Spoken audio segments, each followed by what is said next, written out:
Hi everybody, I'm outside picking some more blackberries today.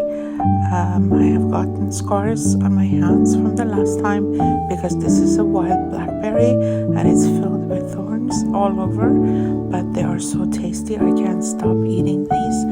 And the heat has made all of them get really dark and juicy, and I can't wait till I wash these and eat them.